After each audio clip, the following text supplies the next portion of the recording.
Now that we've made it through the introduction, let's jump into section 1, where we talk about basic selected contract law concepts. So let's kick off with section 1, basic selected contract law concepts. And as I said, this is going to sound a little bit familiar from pre-licensing, but we're going to get a little more in depth on some of the things to be aware of for posts that you will use your entire career. So let's just start with the word contract, folks. And there's some very intentional words in here, as you can see by the underline. A deliberate agreement between two or more competent parties supported by legal consideration to perform or abstain from performing some act. That's the definition of a contract. Now, deliberate, competent, legal consideration, perform, all of those are very important words in this contract discussion. Folks, I want you to think about this. A contract exists so that we know that people are going to do what they said they are going to do. But let me ask you this. Do you think there are ever times where a contract is in place and people don't do what they said they were going to do? Sure. There is one place and one place only where contracts mean anything. Where is that?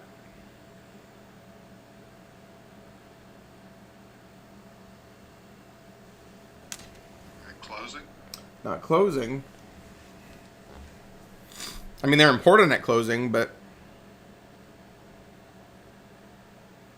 Recordation? No, not that either.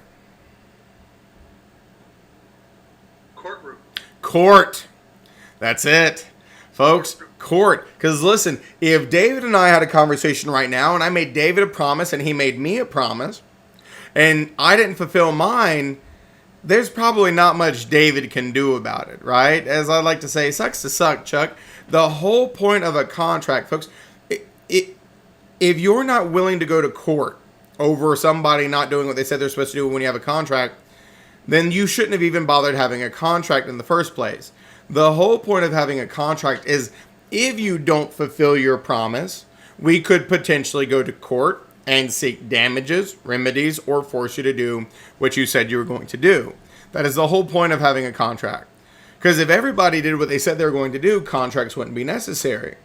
Furthermore, if we're not going to go to court, why bother having a contract in the first place? Because it's a moot point. There are a lot of times where people will make promises and they will not do them. And so that's the point of a contract, is if they don't perform, if they don't do what they're supposed to do, we can come after them in some way, shape, or form.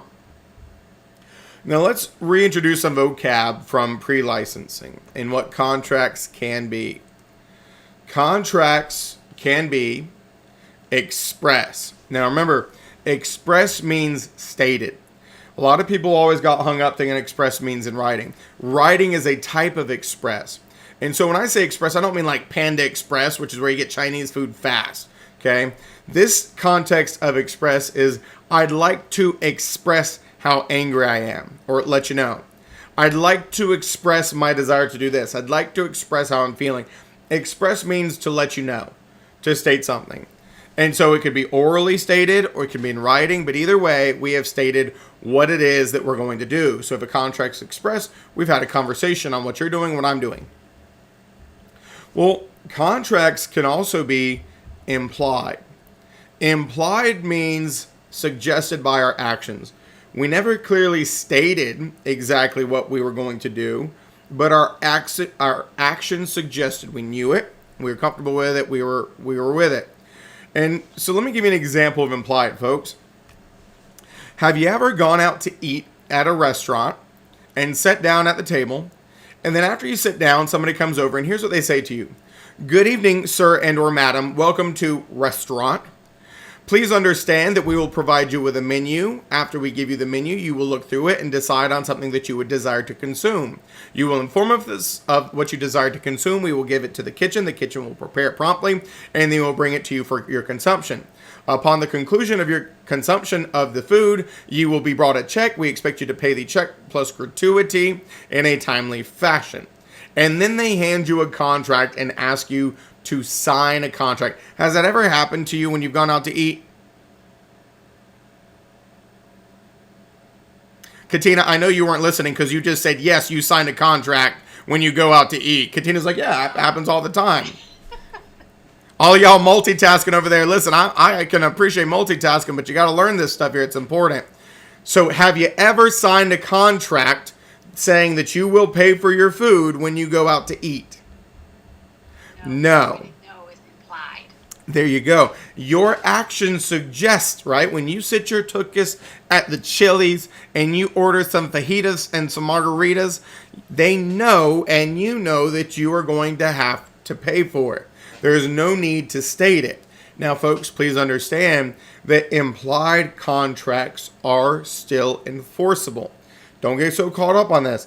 If you don't believe me, try walking out on your meal. See what happens to you. You never stated that you were going to pay, but when you set your tuchus down in that restaurant, you had this implied agreement that you're going to order food, you're going to pay for it. So an implied contract is suggested by our actions. Our actions showed that we had an agreement. Now, just to throw a throwback lesson here, in pre-licensing, we had to talk about implied agency agreements.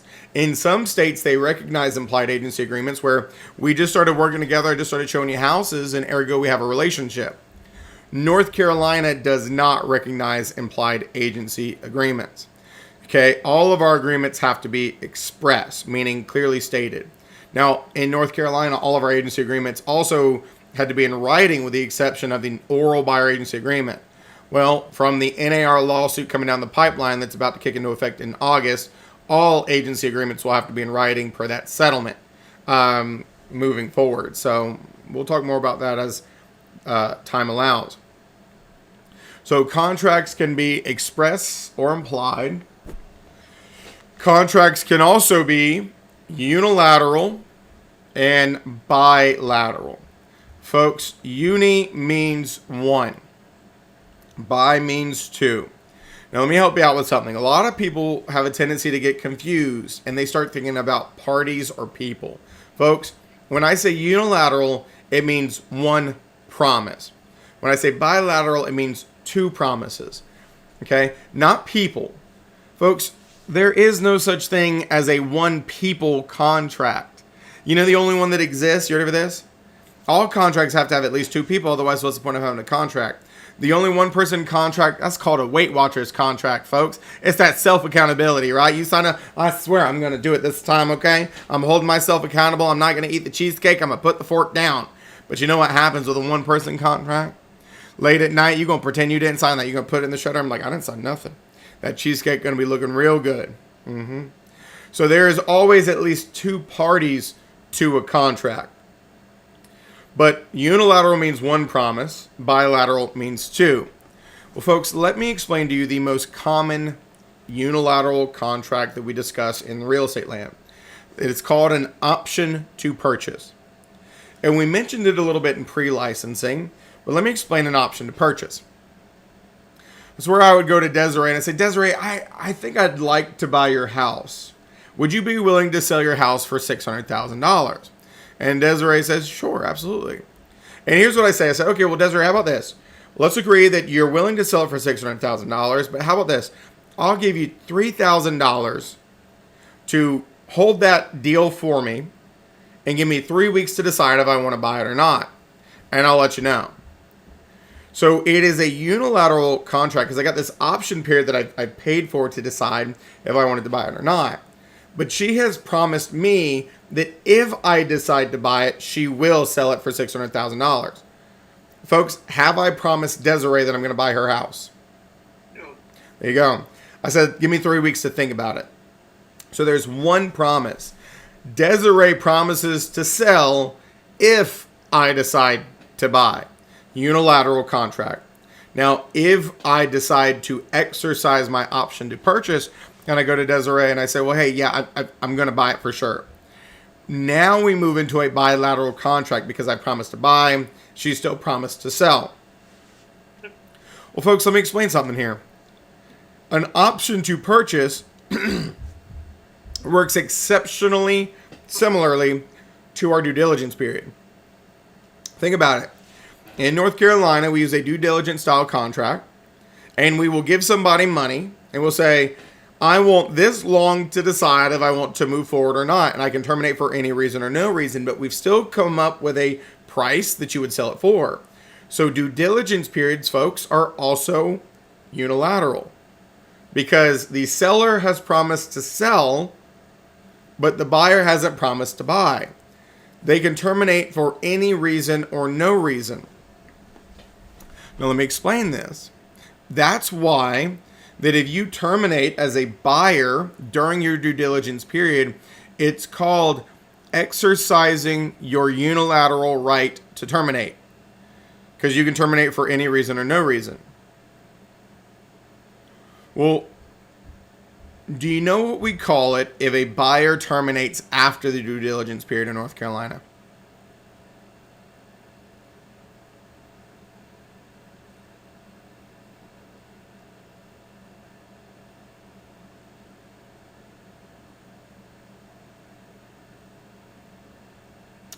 Let me help you out. Would it still be unilateral? Nope. Because here's the magic thing. In North Carolina, the due diligence period gives the buyer the right to terminate for any reason or no reason during that due diligence period. Once they've moved past the due diligence period, it has now become a bilateral contract again. That means if you've gotten past your due diligence, you are now promising to buy, the seller is still promising to sell. So after due diligence, if the buyer was to terminate, it's now called a breach. The buyer is not in breach of contract during due diligence period when they terminate because they've purchased that right, unilateral.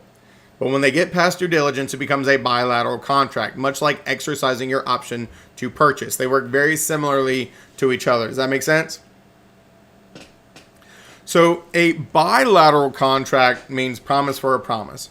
Okay, there are two promises from the get-go. Now, of course, this says the offer to purchase and contract. Technically, ours isn't bilateral, but some states, they are bilateral automatically. And so I'll give you $400,000, you give me a house. There's two promises. Listing agreements, typically bilateral, right? I promise to put forth, Mr. and Mrs. Seller, I promise to put forth my best efforts to sell your house and find a ready, willing, and able buyer. You promise to pay me if I do. So promise for a promise, bilateral. One promise is unilateral. Let me give you a non-real estate example of a unilateral contract.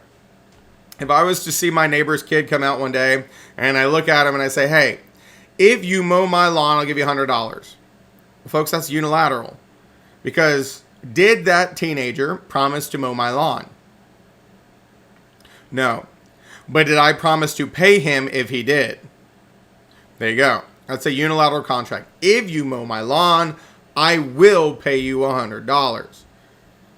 I've made that promise. They've never promised. That's unilateral. Well, contracts can also be executed. Now, executed, folks, means fully completed, performed, discharged.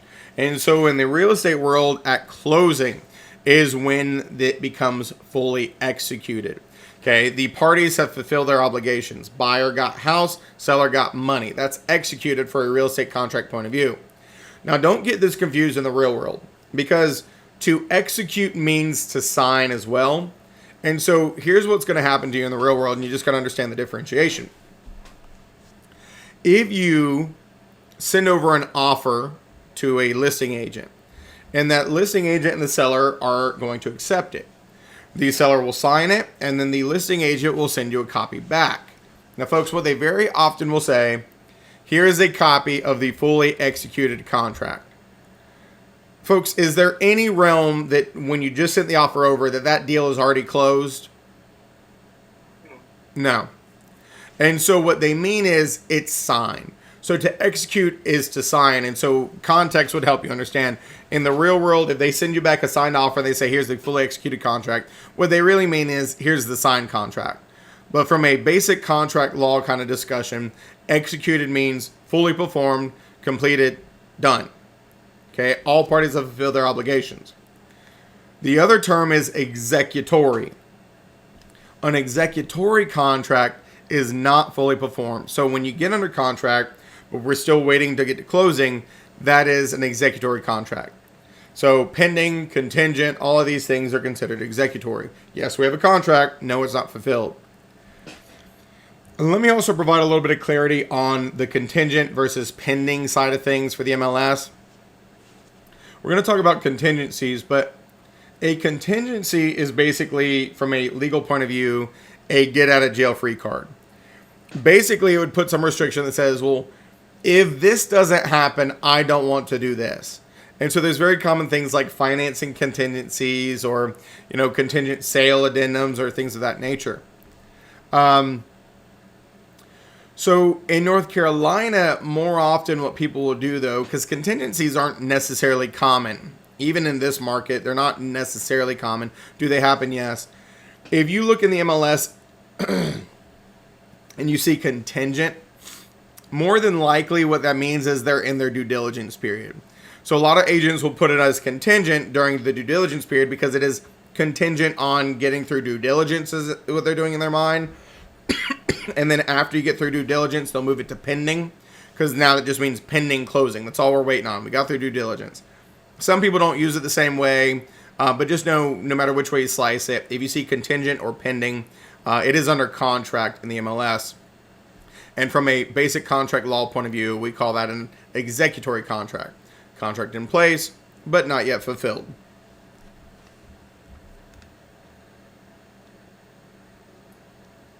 What you got, David? I just want to emphasize when dealing with sellers and buyers, they need to hear the unilateral, bilateral over and over again because they don't get it. Yeah, you mean especially with like the due diligence period and stuff? Yeah, they have to be educated because they say to you, but I thought, and you just have to keep telling them. Well, that's exactly right. There is always so much confusion with, the buyer having the right to terminate and sellers not understanding it. And then, of course, buyers not understanding that they paid for that right and that if they terminate, their due diligence money is gone. It is a very, very big point to emphasize. You're absolutely right. And it doesn't matter because, David, sometimes you're right. It falls on deaf ears. You can say it a million times and then the buyer will terminate and the seller will be like, well, I don't know. I don't understand how they can do that.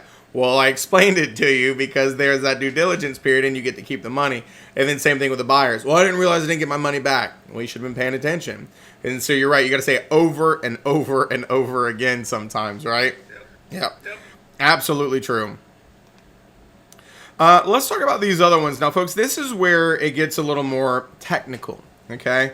If you remember from pre-licensing, we talked about contracts being valid, void, and voidable. And we actually use these terms for deeds as well. Of course, deeds is a very different conversation versus your contracts.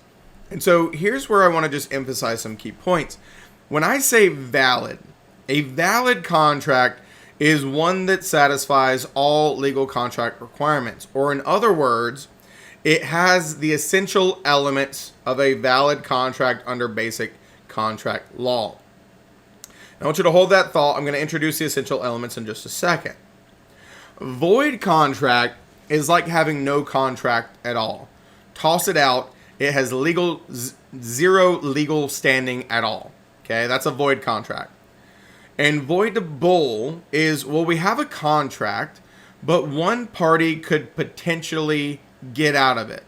They could potentially back out and not be held into that contract. Now, I want to explain something. I'm going to skip forward here. And I want you to see, because it should be right here. Okay? Under basic contract law, there are four essential elements of a contract. Now, this is where real estate class is always so confusing. Because we talk about a lot of things that are legalese. And if you ask an attorney, there's more than four. But from a real estate point of view, there's four. And so I'm going to cross out one of these, and I'm going to explain why. The four things under basic contract law that have to be present to have a valid contract is, number one, mutual assent. We also call this mutuality of assent, reality of consent, and meeting of the minds. What this means is every contract has to be voluntary. Okay, all parties have to agree to it. You can't force anybody into a contract. So mutual agreement is the first element. Consideration is number two. Okay, something of value. Legal capacity. So of the parties, meaning 18 sane and sober, just like the requirements for this class. And hey, 2 out of 3 ain't bad sometimes, right? So 18, sane and sober. They got to have that legal capacity to contract. And then the contract has to be for a lawful objective. Okay? House for money, car for money, whatever it may be. Legal, lawful, objective. Folks, these are the 4 essential elements under basic contract law. The reason why I crossed out this last one says in writing. Folks, not all contracts have to be in writing to be a contract. I told you, implied agreements are sometimes enforceable. Oral agreements are very regularly enforceable. The only reason in writing is in this is because we deal with real estate sales contracts in this class. And under the North Carolina statute of frauds, real estate sales contracts have to be in writing to be enforceable in a court of law. But not all contracts have to be in writing. Very important to understand that. So let me clear this. Let me go back to where we were now, because now I can explain this a little bit better. If you look at this list of valid, void, voidable, a valid contract, I told you, contains those 4 elements. Doesn't have to be in writing. And so a valid contract is presumably enforceable. Let me explain what I mean. If we were to have a contract for the sale of real property, okay? I pick up the phone and I call Carla and I say, Carla, I would like to buy your house for $700,000. And Carla agrees, okay? And I want you to think about this list. Carla, are you at least 18 and are you sane and sober? You can just nod, Carla. Do you meet that criteria? Just lie to me even if you don't, okay? She's like, the sober and sane one, Seth, depends on the day, right? Me too, Carla, me too. But right now, okay, me and Carla are of sound mind, okay? We have legally competent parties. We can agree that $700,000 is consideration. If Carla agrees to sell her house, then we've got that, and we can agree that this is a lawful objective. Everybody with me? Carla and I have met now. If she agrees to sell me her house for $700,000, we've met the 4 basic contract criteria for this being a valid agreement. Now, folks, understand that what we're talking about selling is real property. And so this would be an unenforceable agreement in North Carolina, which is why I say valid is presumably enforceable, but not always. Because watch what happens. If Carla and I agree that I'm going to buy her house for $700,000, we meet all these criteria, and on the day of closing, I don't meet her at the attorney's office, and she picks up her phone, and she calls me. She says, Seth, where are you at? You're supposed to be here at the attorney's office buying my house. I'll say, oh, Carla, listen, I went to Vegas last week, and I gambled all my money away. I ain't got no money left to buy it. I'm so sorry, Carla. I can't buy your house. And so if Carla's mad as the dickens, and she wants to go after me, she's going to go to a court of law. She's going to talk to Judge Judy, and she's going to say, Judge Judy, I want to go after Seth because he was supposed to buy my house, and he didn't. Judge Judy's going to look her in the face and say, well, okay, Carla, where is your contract with Seth? She's going to say, well, it was a verbal agreement. And they're going to say, sucks to suck, Carla, have a good day. So even though it contained all the essential elements under basic contract law, it would be an unenforceable contract in North Carolina per our statute of frauds. Now, please be aware, that's because real estate sales contracts are specifically named on our statute of frauds. There are plenty of contracts that even verbally you could hear in a court of law. Okay, not all contracts have to be in writing to be enforceable. So a valid contract is one that contains the essential elements and is presumably enforceable. Okay, but if it is lacking something like being in writing when it's legally required to be, it could be an unenforceable valid contract. Also understand that even though it may contain the 4 essential elements, arguably speaking, when we go back to the legally competent parties, emphasis on the 18, sane, and sober. If a minor was to sign a contract, it is considered voidable. The minor could potentially get out of it without repercussions because they're not a legal adult. Same thing too, if somebody was to sign a contract drunk as a skunk or high as a kite, that means they were not of sound mind at the time and they could potentially go back on it as well. I'm going to give you a couple examples of this. Now let me rehash void for you. Void has 0 legal enforceability. I want you to think back to Britney Spears. Y'all know who Britney Spears is, right? Everybody in here knows her? Yeah, I hope so. Okay. Y'all remember that chant that everybody was a couple years ago, right? Poor Britney Spears went nuts years and years ago, shaved her head, and they ended up taking her legal capacity away. A court of law granted her father to be the conservator or the guardian of her conservatorship, and so she had been declared mentally incompetent by the courts. We always talk about this in this class, right? If you've been declared mentally incompetent by a court of law, then you cannot make your decisions anymore. So back when she was in her conservatorship, if you had gone up to Britney Spears and you had offered her $6 million for her mansion, and she agreed and she signed the contract, because she had been declared mentally incompetent, what you have is a void contract. It has no legal standing whatsoever. Toss it out. No party can be thought to act on this. No party is required to act on this. It doesn't exist. Okay? When you are lacking an essential element, like it being for an illegal act, or if the parties has been declared mentally incompetent, it's void. Toss it out, has zero legal standing. Now, of course, the chant was, free Britney, right? Everybody's like, oh, give her rights back. Now, listen, folks, I hate to be me, but if y'all seen any of the stuff that Britney Spears has been posting, that lady, I don't necessarily, listen, I love me some Britney Spears, okay? I don't necessarily think that giving her rights back was a great decision, because that lady seems a little nuttier than a squirrel turd, okay? The things that she posts, she's a little out there, so bless her heart, but she's a very good example when she was in that conservatorship of a void contract. Now, let me give you another example of a void contract, okay? And then let me explain something. If I went up to a very shady stranger and I said, well, excuse me, shady stranger, I will give you 100 pounds of crystal meth if you murder somebody for me.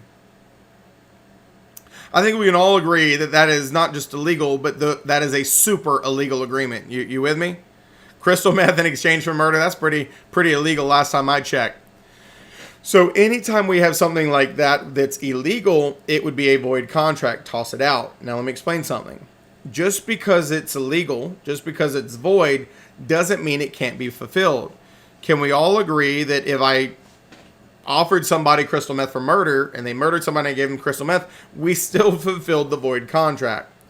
But when we say void, it means there's no legal standing for this. Imagine that I hired the guy to commit murder for me, and he comes back and he's like, it's done. Where's my crystal meth? And I look him in the face and I say, I tell you what, I really appreciate you doing that for me. But the craziest thing, you know that crystal meth I was supposed to give you? I smoked it all last night. I don't know how that happened. I shouldn't even be alive, okay? I smoked every ounce of that crystal meth. I ain't got none left.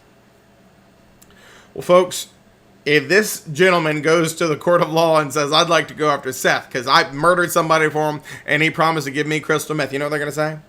They're going to say, step right this way and give your statement to this lovely police officer, okay? No legal standing whatsoever because it's a void contract.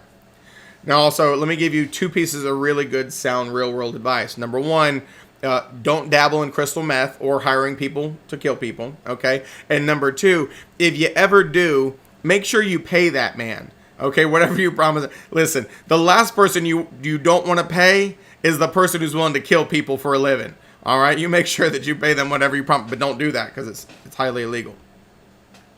Now, let me give you a couple examples of voidable in the real world, folks. And why it's so important to understand voidable. I want you to picture as a real estate professional, you are sitting there on a Sunday afternoon or Saturday afternoon, and you get a phone call from a client. This happens all the time. You get a phone call from a client, and they want to go see some houses. Now, here's what you don't know.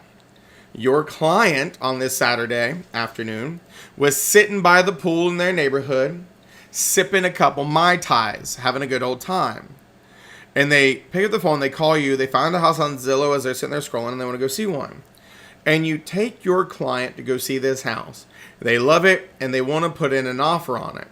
So you draft up the offer, they sign it, you send it over, the seller sign it, and you get under contract. Well, folks, if they had a Mai Tai or two, isn't it probably still a good bet that they know what they're doing and that they probably did, in fact, want to buy that house and are fully aware of their actions? Can we all agree on that?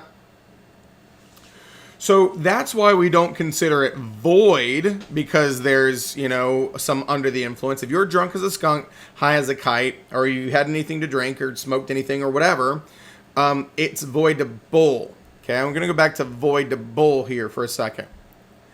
A voidable contract means one party can get out of it. And so this is why this is important to understand. While your client who was sipping Mai Tais probably was very aware of their actions, probably intended to put that offer, probably not going to try to get out of the contract, so we're probably good. Let me ask you a question, folks.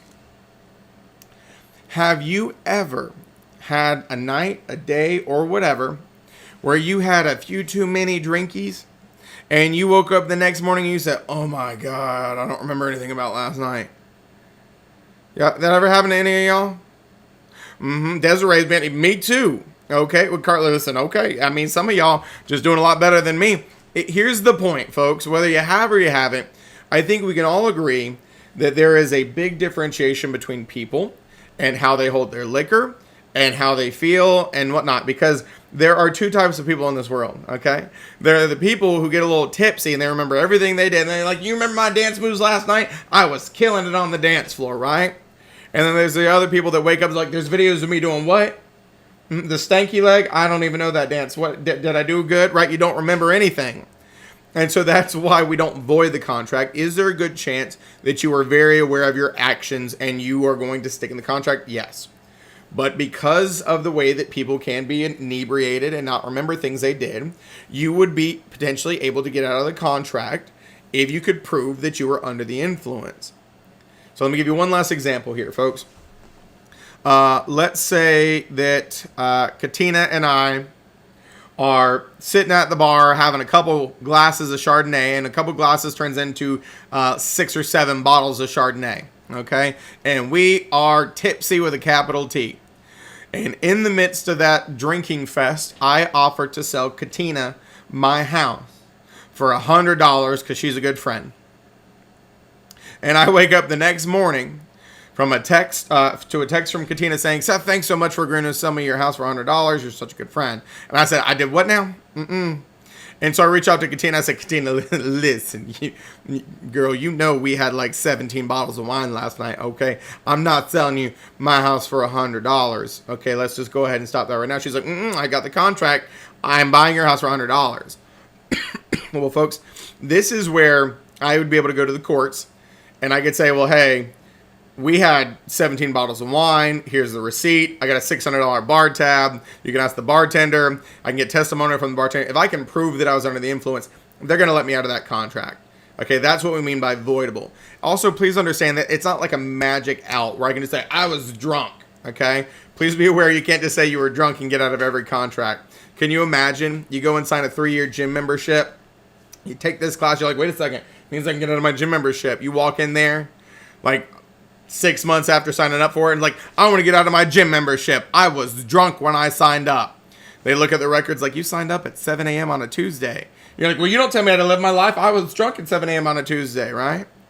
Folks, you can't just get out of any contract by saying you were drunk. You bear the burden of proof. You would have to be able to show that you were under the influence some way, shape, or form, and it would be up to the courts to decide. But that is voidable, right? Minors signing contracts, they can do it, but they could get out of it. Same thing with deeds for them. And then, of course, being under the influence, not of sound mind temporarily, voidable. Now, don't confuse that with the Britney Spears example. If you have been declared mentally incompetent by the courts, that is always void. So even somebody not like Britney Spears, but maybe somebody with, dementia or, Alzheimer's or something where they have a guardian appointed because they can't handle their own affairs anymore because their, mental stability is slipping. That would also be void. And the reason is, think about it, folks, there are some shady people in this world. And so somebody who was not of sound mind, and then their kid, their nephew, their somebody comes up to them, and they try to con and convince them into signing over ownership of like a plot of land while they're not of sound mind, that would be where the courts could go and overturn it. Even though you may have a deed, if we can prove that they were not of sound mind at the time, we're going to invalidate that, and we're going to take it back to where it was. And that's exactly why. It's all in how we interpret these contracts so that, we kind of protect people and, make it a little more on the up and up. So let's talk about a couple other pieces of language in these discussions. And this is one where, from national point of view and North Carolina point of view, there's a big differentiation. The good news is, now that you've gotten through pre-licensing, we don't really need to worry about national anymore. Okay, we're learning North Carolina and only North Carolina at this point in our lives because that's where you're transacting business. Now, of course, please be aware that if you ever move to another state and try to get a license there, you're maybe in for a world of hurt. I get licensees who come through my classes all the time who are from out of state and they came in as provisional brokers and they are struggling because North Carolina laws and rules are so different.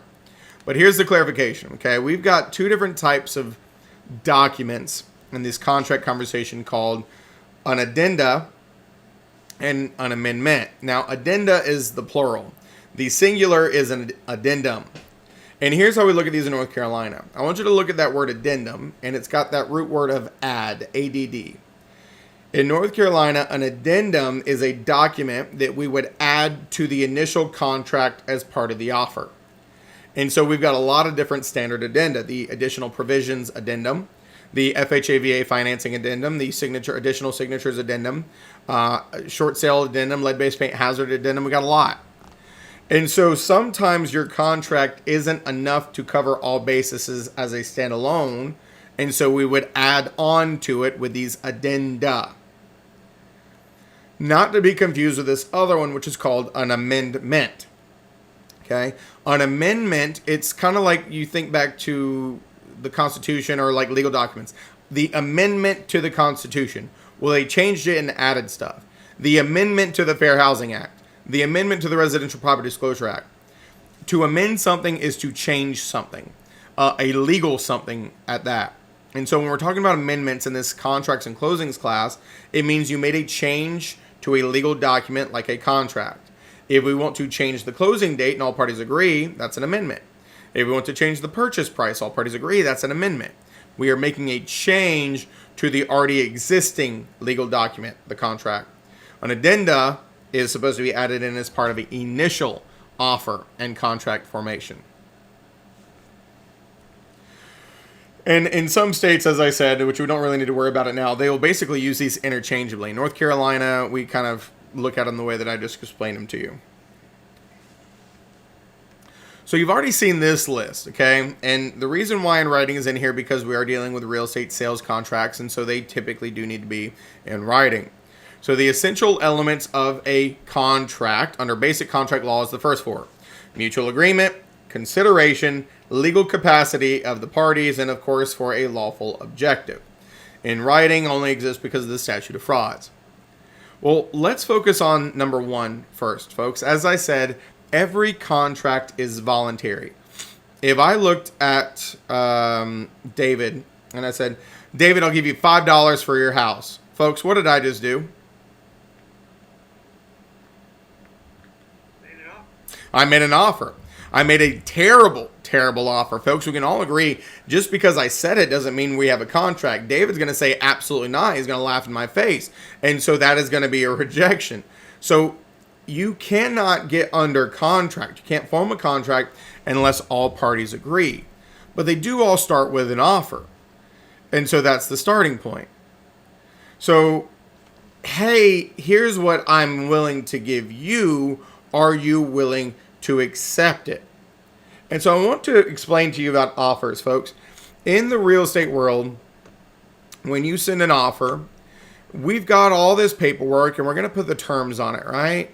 $400,000 purchase price, $3,000 in due diligence money, closing date of, July 25th. And what happens is the offeror will then date it and sign it. And when they're signing it, they're saying, I agree that I'm all in for these terms as stated. And when I send it to you, I'm hoping that you are also in agreement with everything I've sent you. That is a formal offer.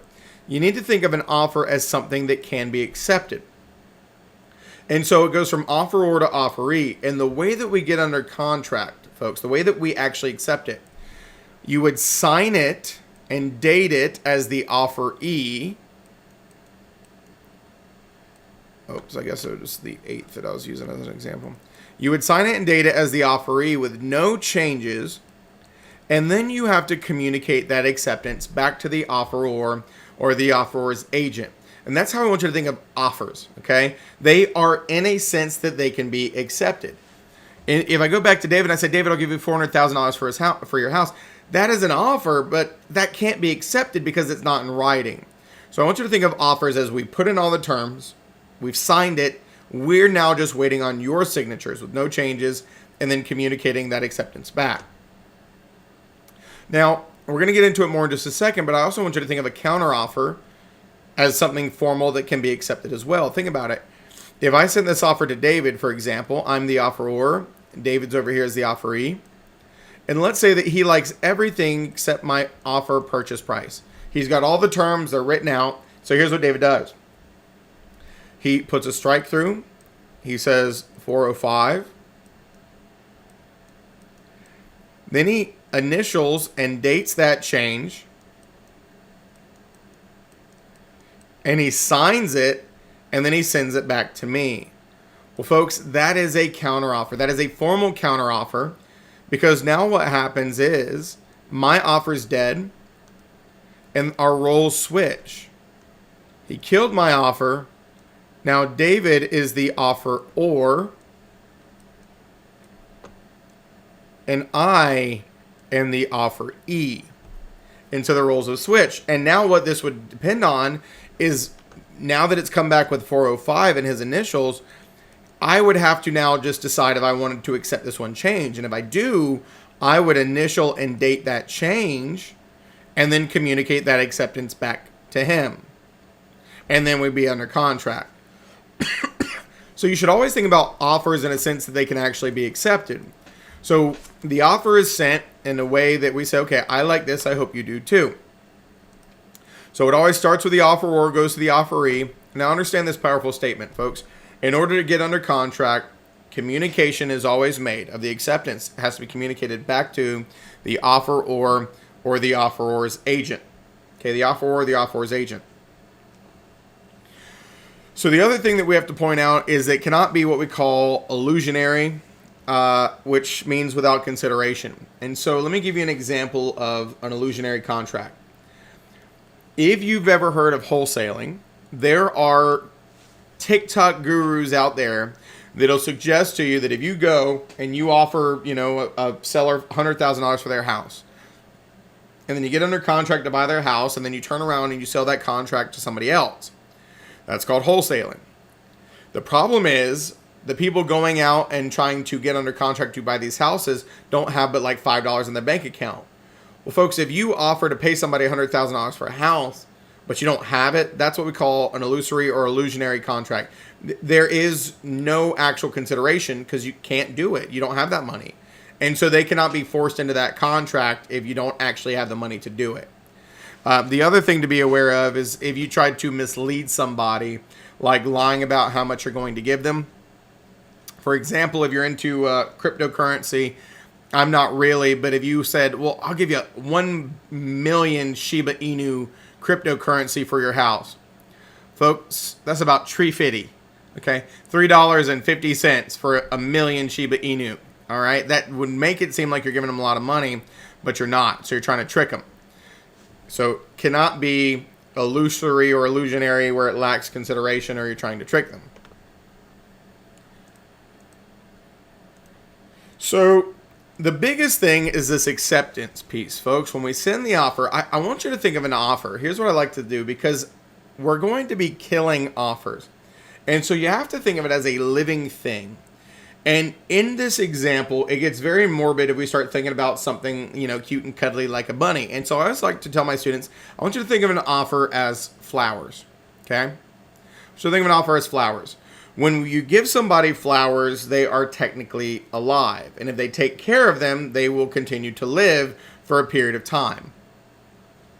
Well, folks, if I was to send Desiree flowers, I said, Desiree, I got these for you. Do you like them? And Desiree takes those flowers, throws them on the ground, and stomps on them. Can we all agree that those flowers are dead? Is it possible for Desiree to bring those flowers back?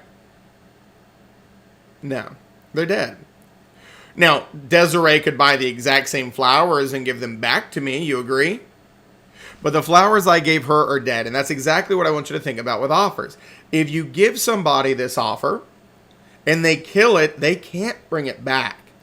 They can't change their mind and say, oops, I didn't mean to do that. It's dead.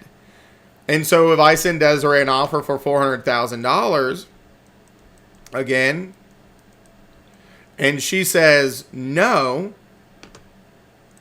it's dead. And so then she says a couple days later, she's like, oh, well, no, I changed my mind. I will take it. It's too late. You've killed the offer. You've killed the flowers.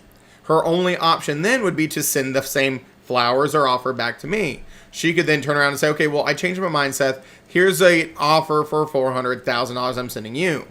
Now, I'm the offeree. The ball's in my court. And I get to decide if I'm going to accept it or not. And I could reject it just like she did. Is everybody with me? So when we're accepting something, you are accepting it exactly as written. No changes in any way, shape, and form. Folks, if you make one itty-bitty change, you've killed the offer. Okay? If you switch due diligence from $1,000 to $1,001, you've killed it. If you switch the settlement date from the 20th to the 21st, you've killed it. Any change is a counteroffer. And a counteroffer is a rejection, and a new offer is made. You cannot go back and then accept the one that you initially sent. Can't do it.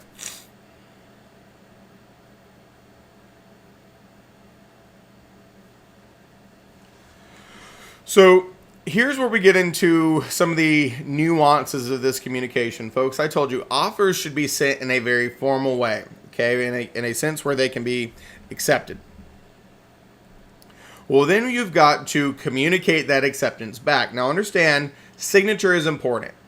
The offeree signs with no changes, indicating that they have accepted it. But, folks, I want to explain something to you.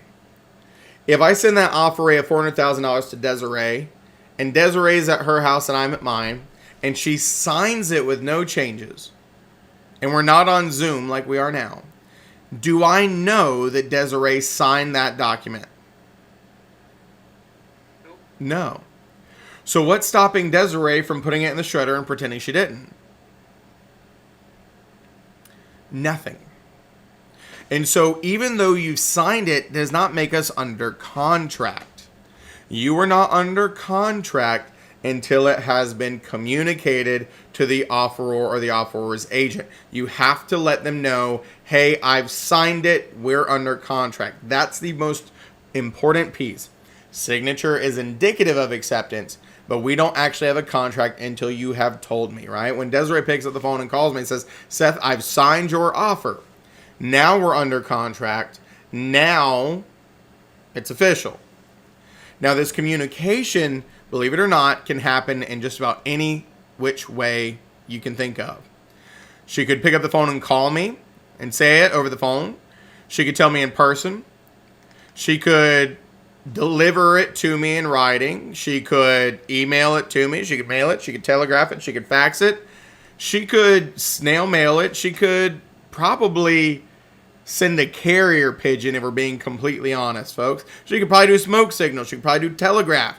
The thing is, the communication can happen just about every which way. Why?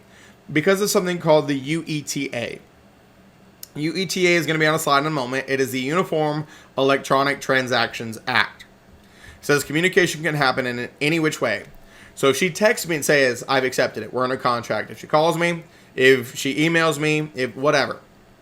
Now, this is where it gets into something that's very, very annoying. Okay, it is what I like to call a very antiquated, old school rule. It is called the mailbox rule, folks. The mailbox rule applies to snail mail. Okay.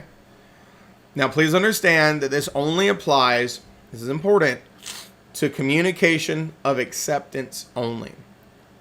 It never applies to rejections. It never applies to counteroffers. It never applies to negotiations or terminations. It applies to communications of acceptance only. So here's what I mean. If I email my offer over to Desiree, she prints it out, she signs it exactly as written with no changes, and she takes a copy of that signed contract and she puts it in an envelope and she addresses it to me.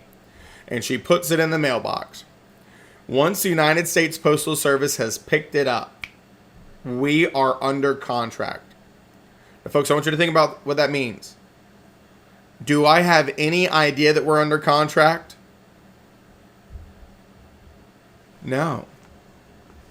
So that is why I'm telling you it's a very antiquated rule. Please do not ever use this. Do not ever rely on this in the real world, because really the only way that you can prove that you're under contract is the postmark, right? Whenever it comes in, you can see when they actually picked it up, and you're like, oh, I was under contract on that day.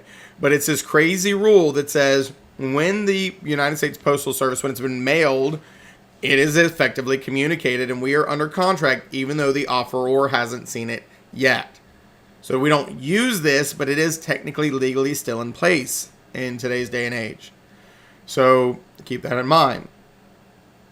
Now, of course, digital communication is completely acceptable as well. And so let me explain what I mean. Folks, we use a lot of digital communications like .loop, DigiSign, DocuSign. And so let's say that we as agents happen to have the contact information for the buyers and the sellers. If we were to put in all the terms in our online program and send it to both of them simultaneously, seller signs it, buyer gets a notification that the seller signed. We're not under contract yet because only one signed. But then the buyer goes in and signs it, and all parties get a notification that the buyer has now signed as well. Are we under contract? There you go. Because it has been communicated to all parties that it has been accepted with no changes. So this communication piece is critical. Now, one other thing to be aware of, all these other things are time-stamped, like emails and text messages, they're time-stamped. So when you send it, it's communicated at the second you sent it, whether the other person has seen it or not. If you send the text message to me at 11:53 and I don't read it till 2, it was effectively communicated at 11:53. Okay, that's why these timestamp things and these digital communications are great. Now, this last note says we can specify the exact manner of communication, and you'll find that we do. Because I don't know about you, I don't really want my offers to be communicated via fax message. I don't want smoke signals. I don't want carrier pigeons, okay? None of that. I don't need that kind of negativity in my life. So we will very commonly discuss which ways we are going to communicate. Now, I want you to think about something. I keep saying, and this is the last big thought before we get to your break. I keep saying you have to communicate acceptance to the offeror or the offeror's agent. So I'm going to give you a multifaceted learning point here. Let's start with just a scenario, okay? If Rob called me up and said, Seth, I want you to be my agent and I want you to represent me in buying a house. Say, great, Rob, happy to do it. And so we come up with some offer terms and we put them on a piece of paper and we send the offer over to Katina, who is the listing agent. And then she sends the offer to David, who's the seller. David signs it and dates it. Sends it back to Katina. Katina sends it back to me. And then I send it to Rob. At what point were we under contract, folks?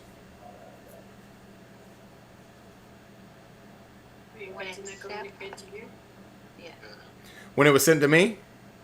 When Seth communicated to Rob. When Seth... They communicated to Seth. Yes. When it got to me. Because, as I said, this is a very unique thing where the agent stands in the shoes of the client, as long as there's an agency relationship. So since I'm Rob's buyer's agent, that means that once I know, the second I know, we are under contract. Now, folks, understand what that means. Imagine that I don't tell Rob for 3 days. And Rob calls me up. He's like, Seth, I'm so losing my mind. We put in this offer. I want to know if we're under contract. I'm about to terminate or withdraw my offer. I'm just tired of it. I say, oh, well, Rob, what had happened was you were under contract 3 days ago. I just didn't tell you. Folks, whether they've been informed or not, we're under contract, so we've got an obligation to tell them as soon as possible. Because this is one of those unique things. When we are in the shoes, or when we are their agent, we stand in the shoes of our clients. So that communication to us is the same as communication to the principal. Regardless of whether they've heard it or not, they are under contract. Now, I'm going to give you another insight to this when we get back from your break.